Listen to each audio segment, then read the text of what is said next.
Bonjour. Alors, je pense que là c'est un peu mieux cadré. On fait un effort sur la présentation. Euh, Sujet de la vidéo, la mentalisation. Euh, le fait de rester dans le mental, c'est-à-dire être toujours dans une espèce d'analyse, de réflexion, et si, et si, et si. Peut-être d'appréhension d'eux-mêmes. C'est ce qu'on appelle rester dans sa tête. C'est un peu le terme qui est généralement utilisé pour décrire ça. Donc là encore une fois, je vais parler de moi sur ce plan-là. Donc le problème de la mentalisation, c'est que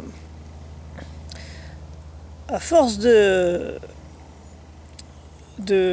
prendre tout de manière analytique, ça en devient une vision du monde un peu déterminée et déterministe. C'est-à-dire que c'est un peu comme ça et logiquement ça ne devrait être que comme ça. Et donc ça bloque, on va dire, l'imprévu, la surprise. Ça ne permet pas d'entrevoir des possibilités d'évolution. Les choses sont un peu comme ça et ne peuvent pas bouger, sont un peu figées dans le marbre. Donc une certaine mort imagée de la dynamique vitale. C'est un peu un monde qui est terne, qui reste un peu qui reste le même, qui n'a qu'une seule forme de plus. Donc c'est en même temps un peu triste parce que du coup c'est une seule manière de voir les choses, quoi. C'est pas très intéressant de plus. Donc il me semble que le mental est assez problématique. Rester dans le mental, c'est assez problématique. Il n'y a pas moyen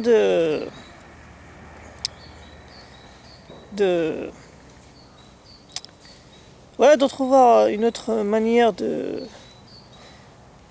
voir les choses et plus encore de peut-être vivre les choses. Donc du coup, il me semble que les questions qui sont parfois qui peuvent revenir, genre se poser des questions sur le pourquoi du comment, ce que je peux faire, hein, je parle de moi et ce qu'on peut faire. En fait, je crois qu'il y a que deux questions qui sont importantes et que deux questions qui méritent de tourner dessus, de rester centré dessus. Ces deux questions seraient pour chaque individu. Après là je ne donne que mon avis, hein, c'est juste un avis personnel. Il est important, je pense, pour chaque individu de comprendre comment ça fonctionne pour lui. C'est-à-dire que quoi qu'il arrive, chacun de nous a un fonctionnement récurrent, quelque chose qui revient, une manière d'être qui revient, qui est inaltérable, quelque chose qui est assez descriptif de la personne. Donc la première question, c'est pour chaque individu,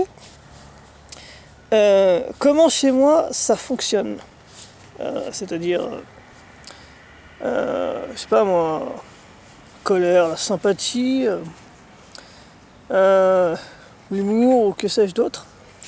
Comment chez moi précisément ça fonctionne.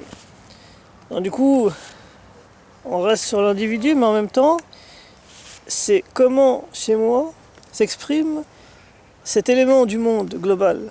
Donc c'est déjà une première question. Et la seconde question, et là pour le coup c'est une question intéressante parce que elle se pose pas sur un tableau, en fait elle trouve réponse dans l'instant même. Mais dans l'instant même la question peut être posée. La question est la suivante, c'est la deuxième question. Comment fais-je face à la situation actuelle? Plus précisément, comment vis-je la situation actuelle?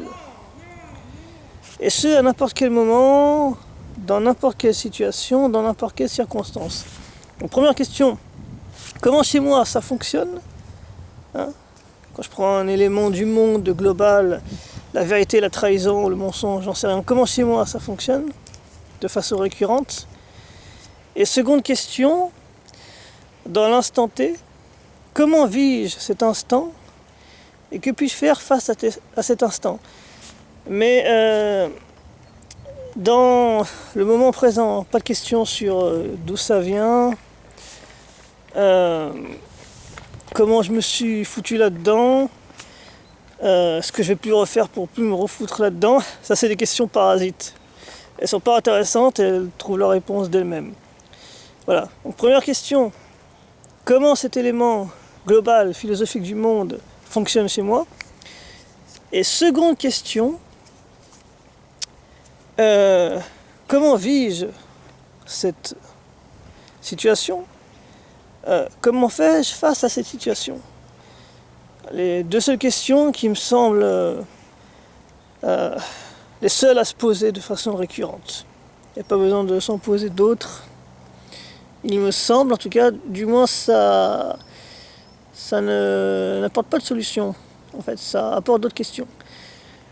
Voilà, et du coup, ça sort du mental, ça sort de l'appréhension, et le monde est un peu plus, pas optimiste, mais un peu plus large, un peu plus divers, un peu plus prompt au changement.